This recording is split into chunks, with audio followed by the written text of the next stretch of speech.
तो बच्चों क्वेश्चन ये उठा कि ये मॉडल्स होते क्या है। तो मॉडल्स का मतलब होता है बच्चों स्ट्रक्चर, एक टाइप का ये स्ट्रक्चर कैसा होगा। तो ये बात कैसे उठा था बच्चों, जब मालूम चला कि एटम्स के अंदर भी पार्टिकल्स होते हैं, तब लोगों में इच्छा हुआ कि ये पार्टिकल्स होते कहां पर है। जैसे आपसे कहा जाए कि इस घर के अंदर चेयर है, तो चेयर कहां पर है।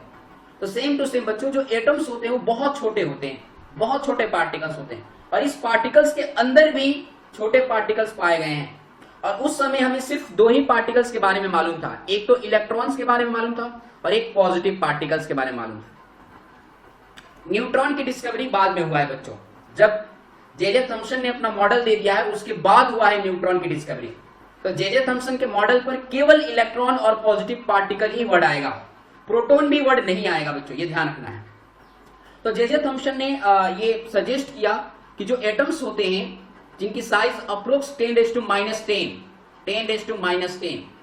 बच्चों 10⁻10 मीटर, ये इनका रेडियस होता है एटम का, और उसके अंदर इलेक्ट्रॉन्स और पॉजिटिव पार्टिकल्स पाए जाते हैं। तो उनकी अरेंजमेंट क्या होती है ये पूछा गया। तो बच्चों 10⁻10 का मतलब आप लोग समझ सकते हैं।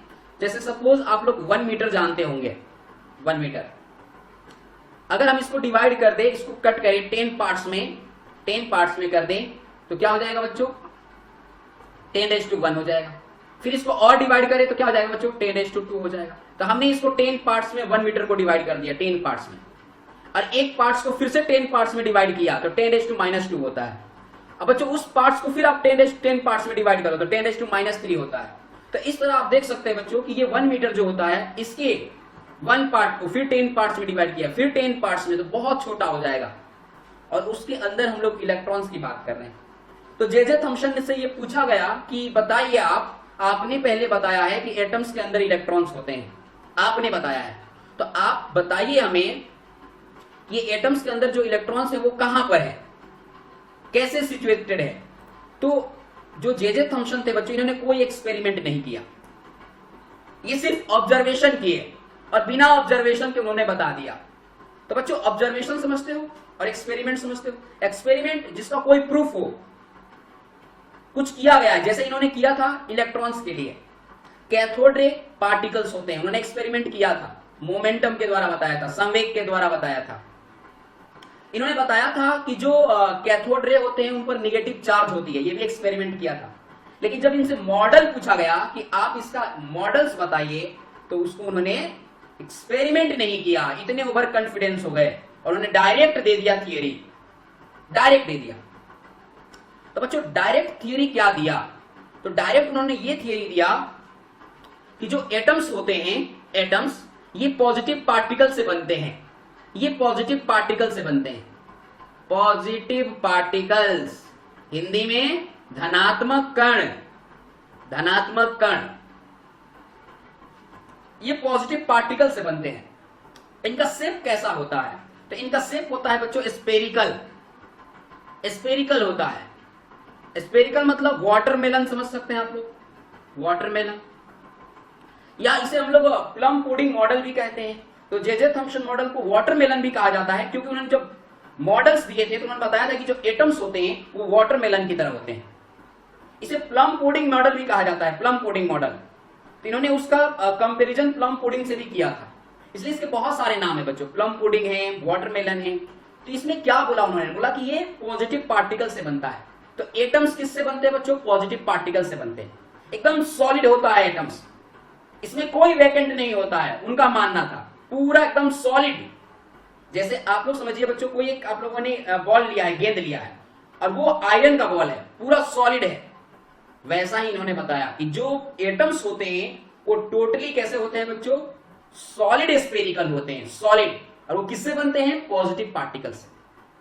तो दिमाग में आता होगा कि सर उन्होंने सॉलिड क्यों लिया, जब एटम्स लेना ही था, जब उन्होंने देखा ही नहीं, अपने ऑब्जर्वेशन से, थियरी से बताया, तो सॉलिड स्पेरिकल क्यों लिया, सिलेंडर क्यों नहीं लिया, ऐसा शेप क्यों नहीं बताया कि एटम्स होते हैं वो बेलनाकार होते हैं, क्यों नहीं बताया, क्योंकि कोई एक्सपेरिमेंट तो किया नहीं था, कौन शेप होता है, क्यों नहीं बोला उन्होंने क्यों ऐसा बोला कि ये वाटरमेलन शेप होता है, स्पेरिकल शेप होता है, ऐसा क्यों बोला,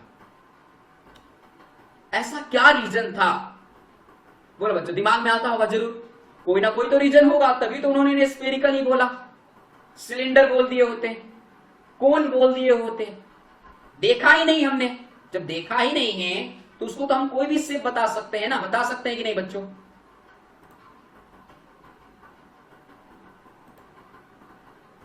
बोल सकते हैं, लेकिन उन्होंने बोला है स्फेरिकल से। इसके पीछे लॉजिक क्या है, क्या लॉजिक लिया था जे थॉम्सन ने?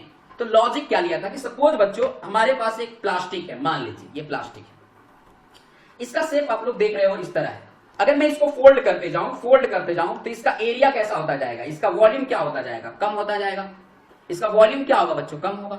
जैसे हम इसको फोल्ड करता जाऊं तो इसका वॉल्यूम क्या होगा, कम होगा। और आप फोल्ड कीजिए, क्योंकि बहुत छोटा है ना, एटम्स क्या है, बहुत छोटा है, 10⁻⁻10 है, इससे भी बहुत छोटा लीजिए, बहुत छोटा। इसको छोटा करते जाइए तो फिर शेप कैसा आएगा बच्चों, फिर शेप कैसा आएगा मुझे बताइए। बहुत छोटा होगा तो शेप कैसा आएगा? क्या ये शेप आप लोगों का इस तरह हम छोटा कर सकते हैं? क्या ये सबसे छोटा शेप है? नहीं, हम इसको ऐसे भी कर सकते थे, इसको हम ऐसे भी कर सकते थे। तो बच्चों उनको इस लॉजिक से मालूम चला था कि जो सबसे छोटी चीज होती है वो स्फेरिकल ही होती है।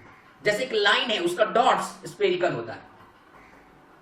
जैसे आप लोगों को ब्रिक मिला, ब्रिक के एक छोटा सा पार्टिकल स्फेरिकल होता है। ईंट जो होते हैं बच्चों, सैंड्स, रेत आप लोगों ने देखा होगा, रेत, उसको और छोटा करते जाओगे स्फेरिकल मिलेगा। मिलेगा कि नहीं बच्चों? गोलाकार मिलेगा कि नहीं? मिलेगा। कोई भी ऑब्जेक्ट एक गोलाकार चीज से बना हुआ है, मतलब जे थॉम्सन ने ये माना कि ये स्फेरिकल ही होना चाहिए, स्फेरिकल ही। तो उन्होंने बोला कि स्फेरिकल होगा, स्फेरिकल होगा। और कैसा होगा? पॉजिटिव चार्ज का होगा, यानी पूरा पॉजिटिव चार्ज है, पूरा पॉजिटिव चार्ज। तो फिर ये न्यूट्रल कैसे हुआ, उदासीन कैसे हुआ, उदासीन कैसे हुआ? तो उन्होंने बोला कि उदासीन इसलिए हुआ कि जिस तरह वाटरमेलन के अंदर, तरबूज के अंदर, वाटरमेलन का मतलब तरबूज,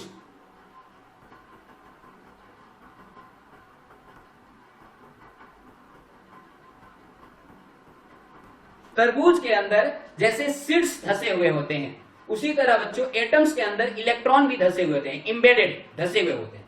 तो उन्होंने बताया कि ये जो एटम्स दिख रहा है ये पॉजिटिव का होता है, इसमें इलेक्ट्रॉन धसे हुए होते हैं, सीड्स की तरह। सेम लाइक बच्चों प्लम पुडिंग में भी अगर हम लोग केक ले लें, और स्फेरिकल केक लेना है, एकदम आप लोगों को इस तरह नहीं लेना है कि सिलेंडर केक नहीं लेना है, स्फेरिकल टाइप के लेना है, छोटा सा छोटा, जितना एरिया स्मॉल हो, बस ये ध्यान रखना है। और इसके अंदर जो भी किशमिश होते हैं और जो भी चीज होते हैं, नट्स होते हैं, जो भी चीज, क्रीम होते हैं, जो भी चीज, इसे हम उन्होंने इलेक्ट्रॉन माना। हाँ, ड्राई फ्रूट्स, बहुत बढ़िया, ड्राई फ्रूट्स ले सकते हैं, जितने ड्राई फ्रूट्स होते हैं उसे इलेक्ट्रॉन बोल सकते हैं। गुड, बहुत बढ़िया, ठीक है। तो ये उन्होंने कहा कि ऐसा होता है एटम का मॉडल, और लोगों ने मान भी लिया बच्चों। लोगों ने ये नहीं कहा कि एक्सपेरिमेंट दिखाओ, बताओ आपने कैसे बताया। लोगों ने आंख बंद किया और मान लिया कि यही होता है एटम का स्ट्रक्चर। जे थॉम्सन ने सही बोला है। तो इस साइकोलॉजी को क्या बोलते हैं बच्चों? इस साइकोलॉजी को बोलते हैं किसी पर आप लोग ऐसे ही बिलीव कर लो, उसने जो बोला वो सही। तो वही हुआ था उस समय भी। जे थॉम्सन ने डायरेक्ट बोल दिया ये मॉडल के बारे में, और लोगों ने मान लिया, और ये बहुत सालों तक चला, ये चला भी मॉडल। लोग मानते थे कि एटम का ऐसा ही स्ट्रक्चर होगा। फिर क्या हुआ बच्चों? फिर न्यूट्रॉन की डिस्कवरी हुई। जब न्यूट्रॉन की डिस्कवरी हुई तो फिर लोगों को डाउट हुआ। क्यों डाउट हुआ? क्योंकि मैंने बताया था बच्चों, जो एटम का वेट होता है, एटम का वेट, और इलेक्ट्रॉन, पॉजिटिव पार्टिकल्स और न्यूट्रॉन, इनका जो बच्चों वेट होता है, इनमें डिफरेंस आता है, डिफरेंस आता है। ये हो गया एटम का वेट, और ये हो गया पार्टिकल्स के वेट, इनमें डिफरेंस आ रहा था। तो डिफरेंस क्यों आ रहा था? इस न्यूट्रॉन के कारण, ये न्यूट्रॉन के कारण आ रहा था। और न्यूट्रॉन की बात कहीं भी जे थॉम्सन ने नहीं किया था, कहीं भी एक वर्ड भी नहीं लाया था न्यूट्रॉन के बारे में। तो पहला ड्रॉबैक तो ऐसे ही था कि न्यूट्रॉन की बात नहीं किया, जैसे न्यूट्रॉन मिला वैसे ही। फिर भी लोग मानते थे कि जे थॉम्सन का मॉडल सही है, क्योंकि अभी इससे कोई मॉडल नहीं मिला था, कोई भी। समझाया बच्चों? तो जे थॉम्सन का मॉडल क्या है बच्चों? जे थॉम्सन का मॉडल है like a watermelon where fruits represent the positive particles and seeds represent the electrons. यानी बच्चों ये तरबूज आकार का एक मॉडल है, और इस तरबूज में जो फल है वो फल धनात्मक कण को दर्शाता है, और जो इलेक्ट्रॉन है बच्चों वो, सॉरी, जो सीड्स हैं वो मतलब बीज वो इलेक्ट्रॉन को दर्शाते हैं। ओके बच्चों, हाँ रेड पार्ट सीड्स, जरूरी नहीं है ना कि रेड पार्ट ही वाटरमेलन में, हर एक वाटरमेलन के रेड ही पार्ट्स होंगे। आप फ्रूट कहोगे बच्चों, फ्रूट, रेड पार्ट्स नहीं कह सकते हम लोग, फ्रूट बोलेंगे। Fruit, fruit is a positive particles and electron, seeds is a electron. ये ध्यान रखना, ये ध्यान रखना हमेशा बच्चों, क्योंकि गुआवा भी तो ले सकते हैं ना, कोई गुआवा भी ले सकता है, अमरूद, उसका भी एग्जाम्पल दे सकता है, बोल सकता है कि ये देखो अमरूद इसमें जैसे है वैसे ही जे थॉमसन ने बोला था, तो क्या गलत है? कोई गलत थोड़ी है, ऐसे भी तो हो सकता है ना, सेम टू सेम। तो हम बोल सकते हैं, इस मॉडल को बढ़ा सकते हैं। कोई भी आप स्फेरिकल लीजिए जिसमें एक सीड्स के जैसा कुछ हो, उसको बोल सकते हैं आप जे थॉमसन मॉडल, आप बोल सकते हैं आराम से। जरूरी थोड़ी है कि जो बुक में लिखा है वाटरमेलन तो हम वाटरमेलन ही याद रखेंगे, इसमें लिखा है प्लम पुडिंग तो हम प्लम पुडिंग ही याद रखेंगे, ऐसा कोई जरूरी नहीं है। ऐसा मॉडल जो स्फेरिकल होना चाहिए और उसके अंदर कोई भी पार्टिकल्स हो जो इलेक्ट्रॉन को रिप्रेजेंट करे, उसे कहेंगे जे थॉमसन मॉडल। क्योंकि जे थॉमसन तो समझाने के लिए बोल दिया, प्लम पुडिंग बोल दिया, जरूरी थोड़ी है उन्होंने वाटरमेलन ही बोला होगा, ये वर्ड लाया होगा, ऐसा कोई जरूरी नहीं है। अलग अलग जगह पर लोग समझने के लिए अलग अलग यूज करते हैं। मान लीजिए कहीं और जाना होगा, ये सब नहीं समझ में आता होगा उनको, वाटरमेलन और ये सब, तो कोई दूसरा एग्जाम्पल दिया जाएगा उनको, वहां पर वैसा एग्जाम्पल हो सकता है। ओके, तो बच्चों हम लोग नेक्स्ट चलते हैं। एप्पल और ऑरेंज का हम लोग एग्जांपल इसलिए नहीं दे सकते हैं कि एप्पल्स के एकदम एक ही पास में इलेक्ट्रॉन्स होते हैं, फैले नहीं होते हैं।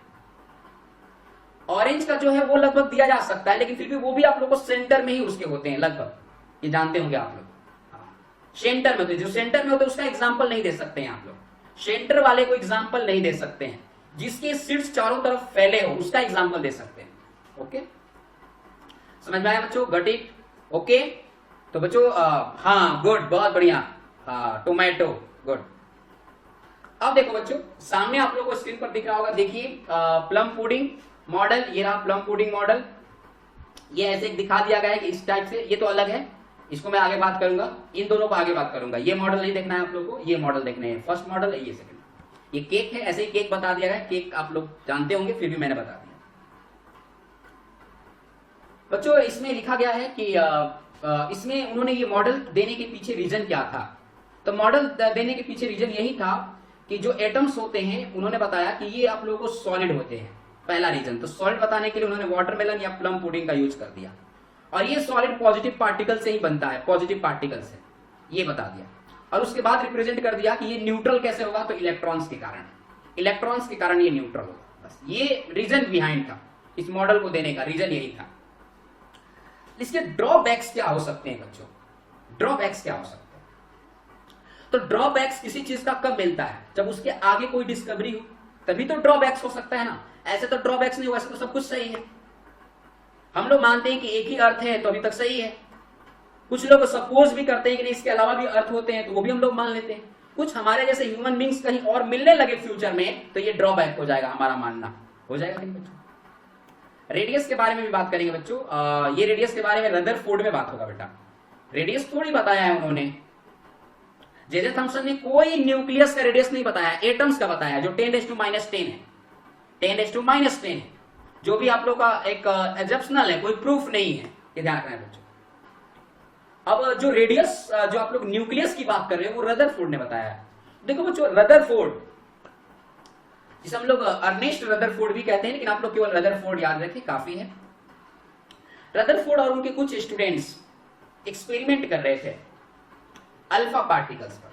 अब क्वेश्चन उठा कि अल्फा पार्टिकल्स पर ही क्यों करें, क्या रीजन है कि हम अल्फा पार्टिकल पर ही एक्सपेरिमेंट करेंगे, क्या कोई हम दूसरा पार्टिकल्स ना ले लें? तो बच्चों ये कहानी उस समय की है जब एक मैडम क्यूरी साइंटिस्ट, उनको स्किन कैंसर्स हो गए थे। किसके कारण? तो रे के कारण, हार्मफुल रे के कारण, हार्मफुल विकिरण के कारण। और वे हार्मफुल विकिरण क्या थे बच्चों? अल्फा, बीटा और गामा। ठीक है बच्चों, इसके अलावा कौन कौन से होते हैं बच्चों? इसके अलावा होते हैं एक्सरे, फिर अल्ट्रावायलेट रे, यूवी रे, जिसे हम परावैंगनी कहते हैं,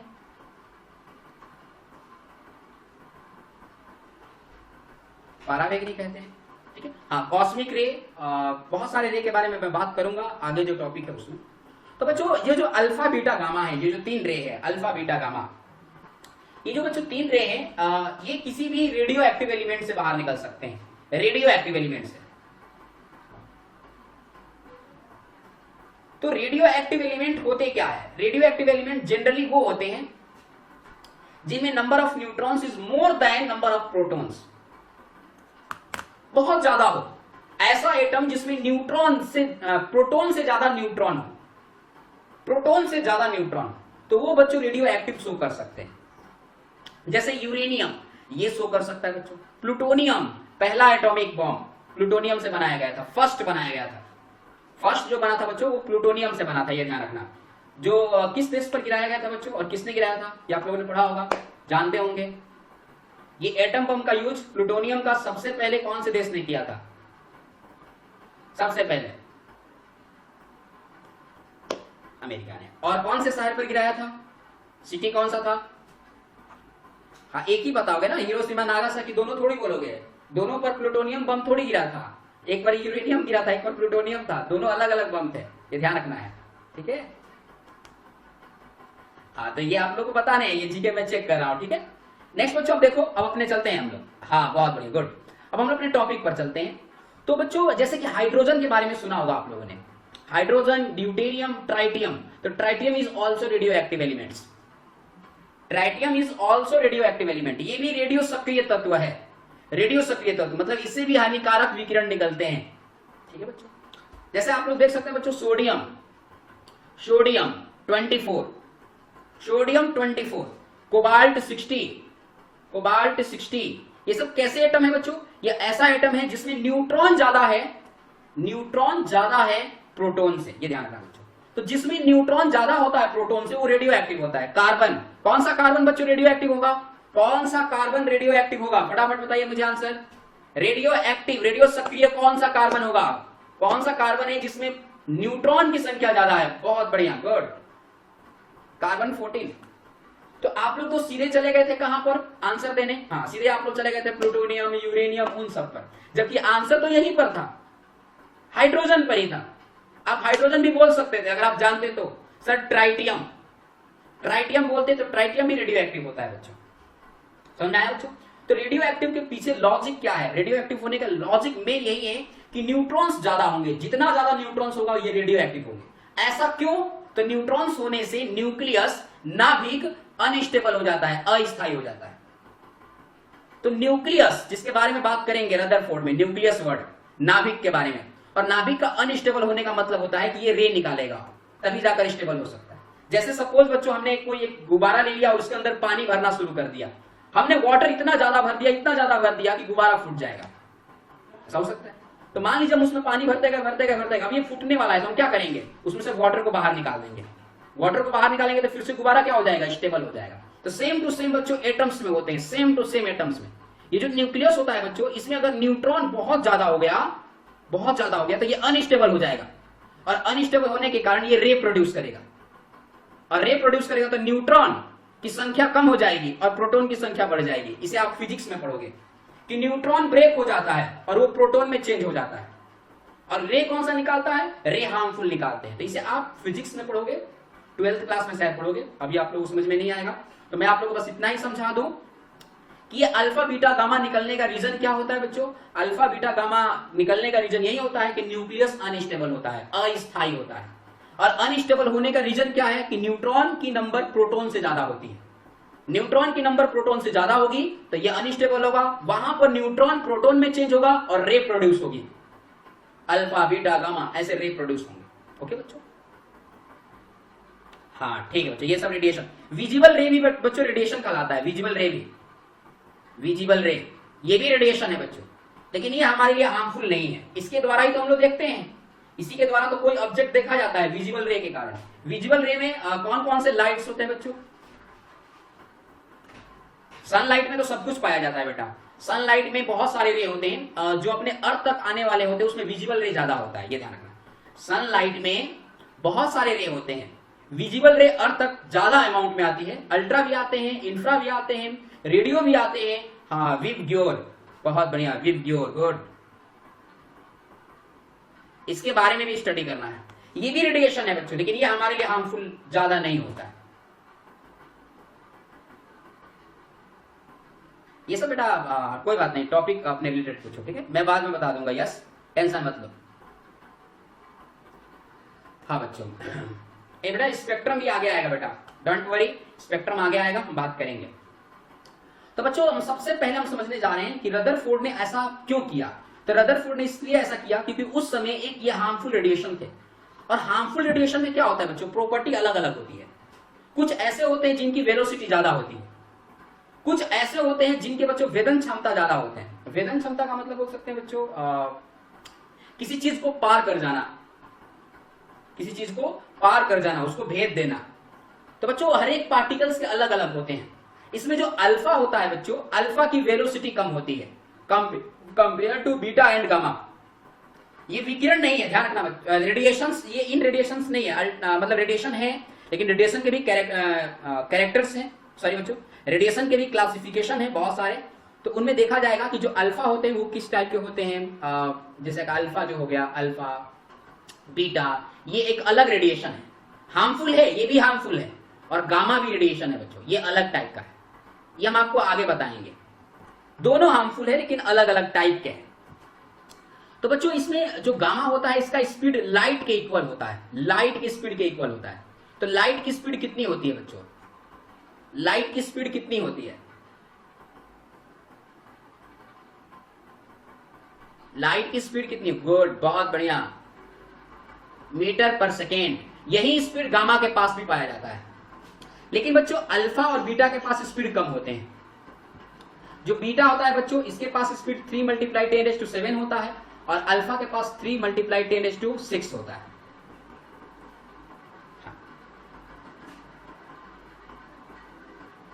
ठीक है बच्चों, तो अल्फा के पास वेलोसिटी बहुत कम होता है, तो वेलोसिटी कम हो गया।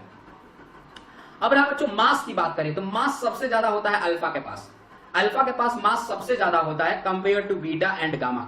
गामा के पास मास नेग्लेजिबल होता है, ना के बराबर, और सबसे ज्यादा मास होता है बच्चों अल्फा के पास। इसकी वेलोसिटी कम है, मास ज्यादा है, और mv को मल्टीप्लाई करने पर क्या बनता है बच्चों, मोमेंटम, मोमेंटम। तो बच्चों अल्फा की मास ज्यादा होने के कारण इसकी मोमेंटम ज्यादा हो जाता है, और मोमेंटम ज्यादा होने के कारण ये किसी चीज को आसानी से भेद सकता है, पार कर सकता है बहुत आसानी से। ओके बच्चों, अब देखते हैं बच्चों नेक्स्ट हम लोग क्या देखते हैं, नेक्स्ट क्या है,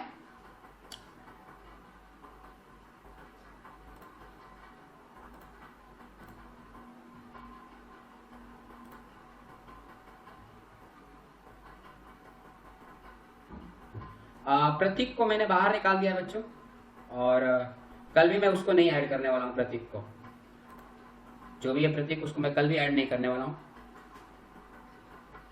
अब ये जितने बच्चे हैं लिस्टेड, ये ध्यान देंगे, ये लिस्टेड बच्चे, इन्हीं बच्चों के नाम से मैं आने वाला हूँ, मतलब एडमिट करने वाला हूँ, बाकी किसी को नहीं। अब जो भी ऐसा साउंड नॉइज क्रिएट करेंगे उनको बाहर निकाल दूंगा, और मैं ऑटो डिनाई रखूंगा, एडमिट नहीं डिनाई रखूंगा। आप भेजोगे तो डायरेक्ट आप लोगों का कैंसिल हो जाएगा।